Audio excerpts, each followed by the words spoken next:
ওর ছেলেটা ওই জঙ্গলের মধ্যে যে বসে আছে, ওই জঙ্গলের ভিতরে একটা আল্লাহওয়ালা মুত্তাকিন মহিলা যে আল্লাহকে সবসময় স্মরণ করে, ওই জঙ্গলের ভিতরে একটু ঝর্ণার পানির মধ্যে গোসল করে।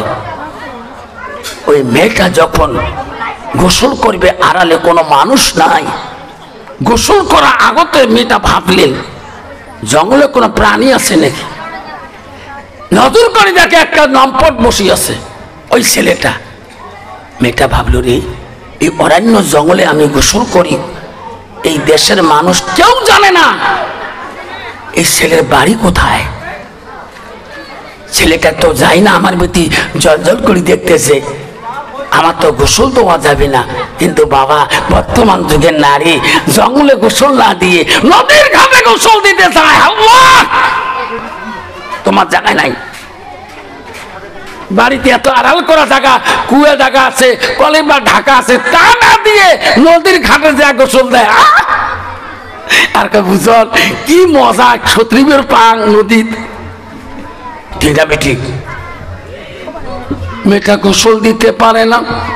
মেয়েটা ভাবলো, রে আজকে তো গোসল হইল না, নামাজ তো পড়তে হবে। ছেলেটাকে দেখি বলো, ভাই এইদিকে আসুন।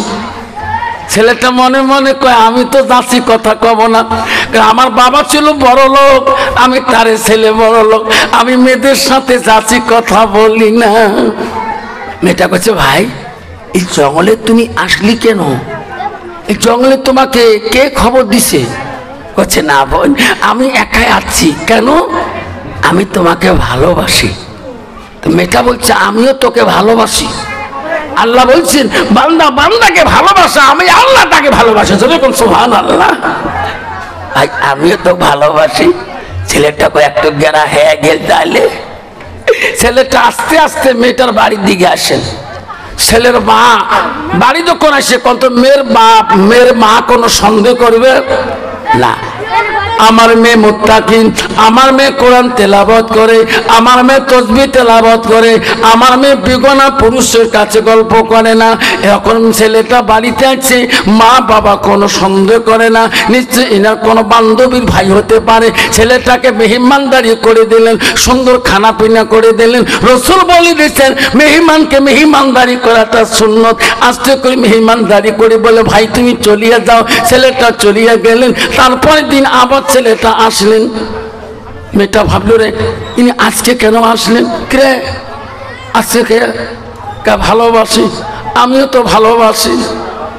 এই ভালোবাসা না, আরো তো কোন ভালোবাসা।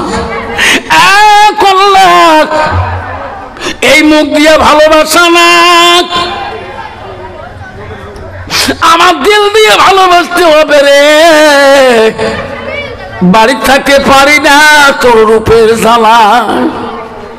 মেয়েটা বলছে, রে ইয়ে প্রমাণ পরীক্ষা করতে হবে। ভাই তুমি কেমন ভালোবাসা চাও? কইছে, বোন আমি তোকে ইজ্জত দিয়ে ভালোবাসা চাই। মেয়েটা বলল, ইয়া পরীক্ষা করতে হবে। ভাই তুমি যদি আমার ইজ্জত দিয়ে ভালোবাসা করতে চাও, কালকে তুমি ঈশান নামাজের পরে, মাগরিবের নামাজের পরে তুমি ওই বাগানে আসিও। আমি ওই বাগানে মাগরিবের টাইমে যাব, ইয়ার আগে তুমি আসবা না। ছেলেটা খুশি হয়ে গেল, বাড়িতে লাফ দিয়ে গেল। ওনাকে বলছে, তারপরে দিন মাগরিবের নামাজের সময় আসো। উনি তারপরে দিন ফজরের নামাজের আগে আসে, কুত্তা বসে আছে। আসবে করছে মাগরিবের নামাজের পরে, এই সকালে উঠে যাচ্ছে। এখন সকালবেলা ছেলে বাড়িতে নাই।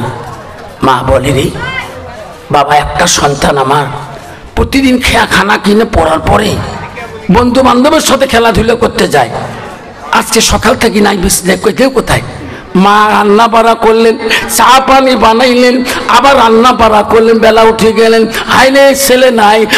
পাশের বাড়ি গেলেন, সব বন্ধুকে বললেন, বাবা আমার সোনা মানিক কোথায়? চাচি আম্মা, খালা আম্মা, প্রতিদিন তোমার ছেলের সাথে আমার দেখা হয়, কিন্তু আজকে তো সকাল থেকে দেখা হয় নাই। মা বলি করল, রে আমার একটা কলিজার মানিক, মালিক, আমার স্বামী দুনিয়াতে নাই, একটা মালিক থুয়ে গিয়েছে রে, আমি এখনো চা খাই নাই, 10টা পার হয়ে গেল, আমার মালিক ছাড়া চা খাবো না, 12টা বাজে গেল, খানা খায় না। মা, আমার সন্তান কোন গ্রামে নাই কেন? মা খুঁজতে খুঁজতে রে কত গ্রামে খুঁজলেন, সন্তানের খবর পায় না গো। মা বেলা ডুবে পর্যন্ত অপেক্ষা রইলেন।